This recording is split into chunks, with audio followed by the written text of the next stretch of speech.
자, 안녕하세요. 박수영 장로님 모시고 내용원의 진성 자 시작합니다. 인사하시고요. 안녕하세요. 네. 이 세상의 모든 성도들 네, 우리 끝마무리 할 때가 됐어요. 네, 처음부터 끝마무리를 잘해야 됩니다. 예수님 오실 때 얼마 안 됐어요. 세상과 친하지 말고 주님 오실 때 꼭 들림받는 거룩한 성도들 다 되기를 바랍니다. 아멘. 우리가 지난 주에는 저기 홍성에 가서 네. 대천 해석정도 가고 저 예당 호수도 가고 덕산온천도 갔잖아요. 네. 어떠셨어요? 아유 좋았죠. 바라보세요. 괜찮죠? 그러면 네? 그 예당 호수는 진짜 우리나라도 이렇게 큰 호수가 있다니까. 거기다 그 출렁다리도 있고 네. 그 밤에 가면 더 멋있어요. 그러니까 그때. 밤에 분수가 막 그 불이 비치면서 노래 나오는데 그 어죽도 맛있었잖아. 어죽. 어죽. 다들 저기 이제 서해안이 네. 구경거리가 많아요. 그렇죠. 그 태안 쪽으로 가면서 안면도로 해서 다 연결해 갖고 안면도에서 저기 보령 그렇죠. 해저 해저 터널 터널에서 그래서 해서 이제 여름에는 또 이렇게 끌 거래요. 보령 머드 축제. 예? 네. 좋죠. 예, 좋아요. 잘 또 구경했습니다. 그러면 또 가요 또. 자, 오늘 제목은 뭐 오늘 악기 먼저. 오늘은 색소폰으로 색스폰을 먼저 할까요? 할까요?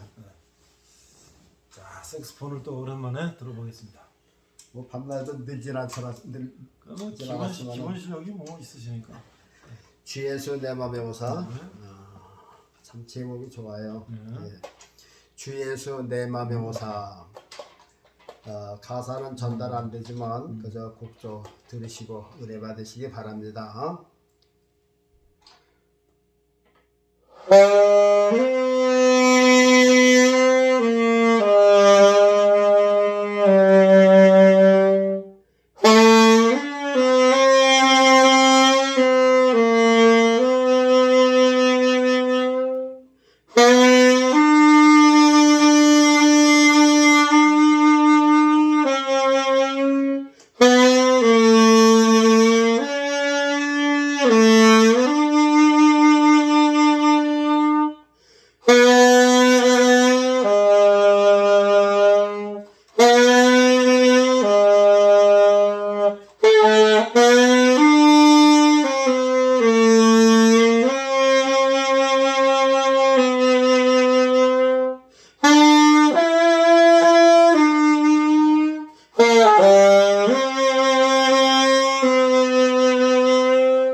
하고 이따가 또 네. 예. 이게 이제 1시간을 하니까 너무 길어가지고 자, 20분 30분 하고 2, 30분 하고 또 후편은 2, 30분 하고 하겠습니다. 자, 오늘 주제는요.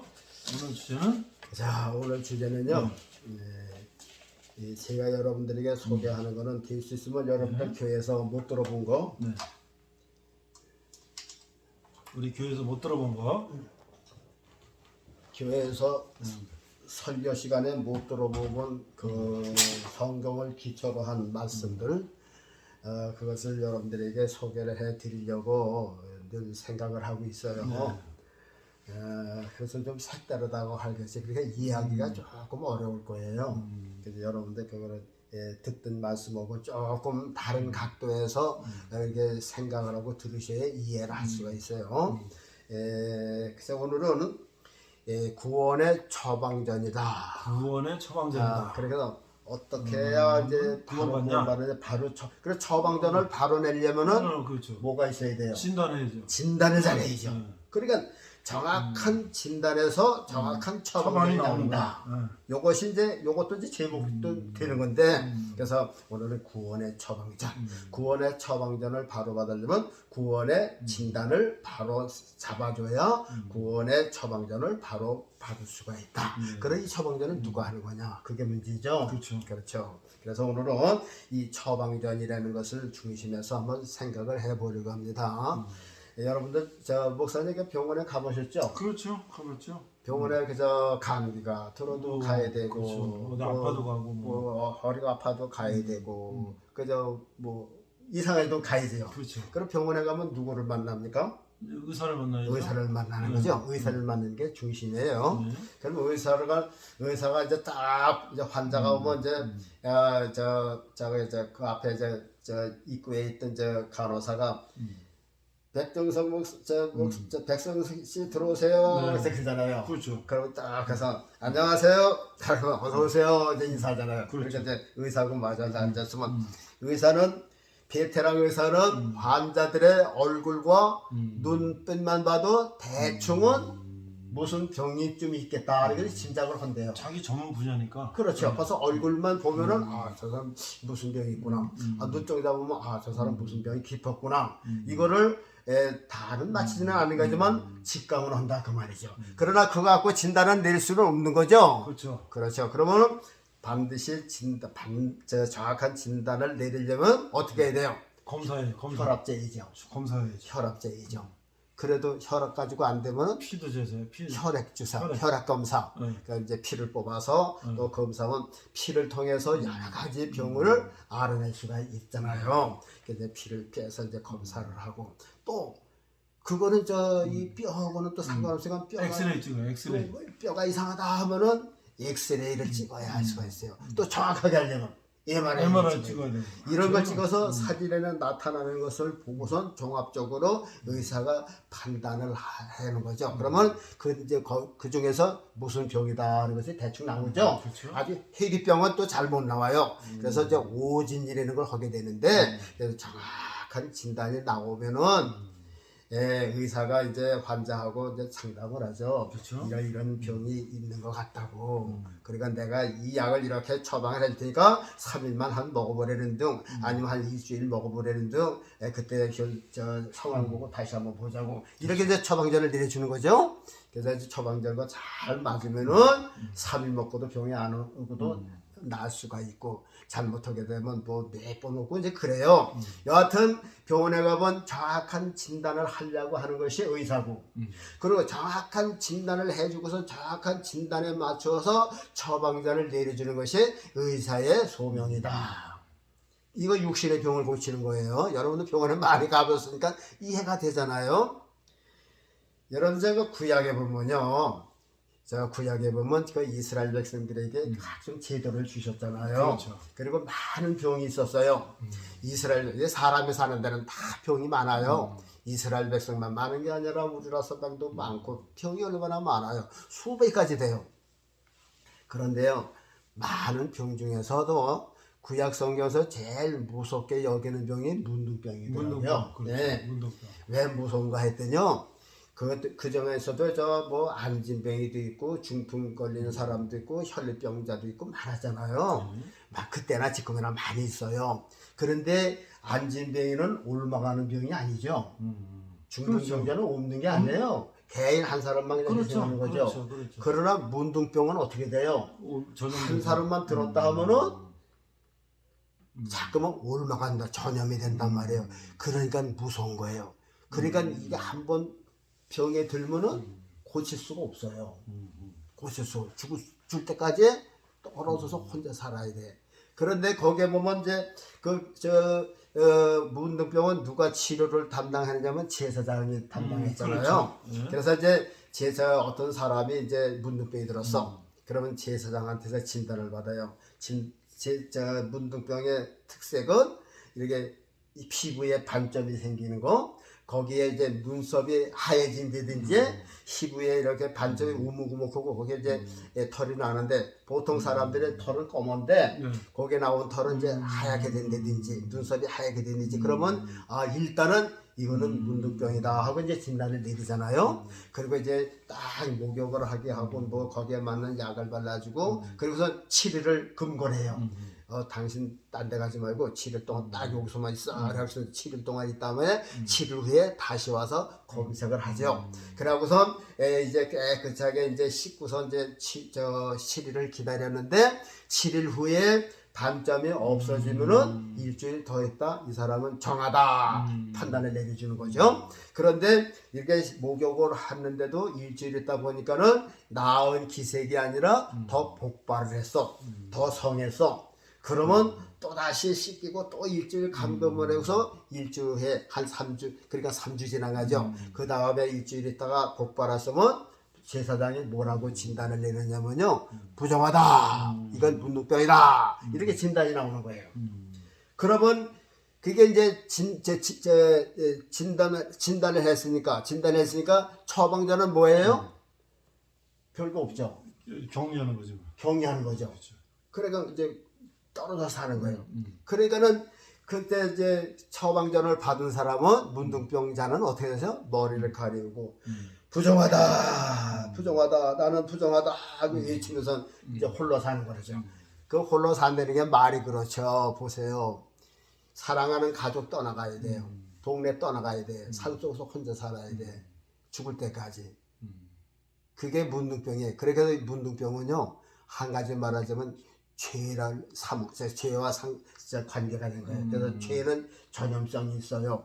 죄는 유혹성이 있고 전염성이 있고 죄는 한 번 지면 하나님과 떨어져서 살아야 돼. 인생이 외롭게 살아야 돼. 그래서 이 구약의 전염병은 우리가 짓는 죄를 상징한 거고 그리고 이 특별히 제사장의 관리를 받게 한 것은 오늘날 우리가 교회에서 그 목사님들의 설교를 들으면서 그 내용하고 이제 비슷한 거라 그 말이에요. 그래서 이제 구약 시대 때는 문둥병이라고 했는데 이 문둥병은 그 제사장이 이제 진단을 하고 처방을 했어요. 근데 문둥병이 사람의 몸에만 드는 게 아니라 이 사람 사는 집에도 문둥병이 들었더라고요. 우리나라에도 문둥병이 옛날에 있었죠. 있었죠. 그래서 문둥병 걸린 사람 어디로 보내나요? 소록도에 일제 때. 소록돌로다가 가서 이렇게 이제 같이 집단으로 살게. 집단으로 사는 거죠. 그래서 소록도에 교회도 많이 들어가고 그렇죠. 손양원 목사님은 누가 거기 가서 살았었죠. 자, 그렇게 이제 문둥병이 그렇게 무서워요. 근데 집에도 옛날 예수님 당시 때니까 지금으로부터 2000년 전이에요. 이스라엘은 나무가 없으니까 나무집 이름이 별고 모두 있는 재료가 도로고 흙밖에 없으니까 그걸 이겨서 이렇게 담을 쌓고 거기서 사는 거지. 뭐 싼 게 오죽하겠어요. 그런데 그 벽에 이제 문둥병이 들은 거야. 말하자면 바로 곰팡이 같은 게 씌었다 그 말이죠. 그래서 제사장을 이제 불러왔어요. 제사장이 진단을 하다 보니까 이게 곰팡이 같은 게 색깔이 있어요. 그래서 이것을 이제 긁어냈어요. 이렇게 긁어서 재버리는 데다 갖다 버리고선 일주일 동안 그 집을 폐쇄를 시키고 일주일 있다가 다시 보는 거예요. 그러다가 이제 그 반점이나 그 하얀 색깔이 없어지면은 그 이제 청소하고 일주일 후에 들어가서 살겠어요. 그러나 일주일 후에 진단을 해보니까 그 더 많이 생겼어요. 그 다음엔 어떻게 해요? 그 안에 돌담을 빼요. 그리고 흙을 긁어내요. 그리고 다른 돌을 갖다가 놓고 다른 흙을 이겨서 이렇게 바르고선 또 일주일을 또 지켜보는 거예요. 그 일주일을 있다가 아무 이렇게 번지지 않았으면 그 집이 정하다, 살아도 된다 하고 진단을 내리는 거고, 태로 발랐는데도 또 그냥 시퍼렇게 그냥 저 문둥병 곰팡이가 썰었어. 그러면 이 집은 부정하다. 그러면 어떻게 해요? 집을 허물어서 돌과 제목과 모든 흙을 갖다 이제 버리고 이렇게 폐쇄를 시키는 그런 진단이 있었다. 그런데 보세요. 이제 그거는 이제 예를 든 거고, 그러면 오늘날 우리가 천국 간다 그러죠. 예수 믿는다 그래. 그래서 교회를 나오는데, 자, 예수님한테 우리가 가려면 뭐가 없어야 돼요? 죄가 없어야죠. 그렇죠.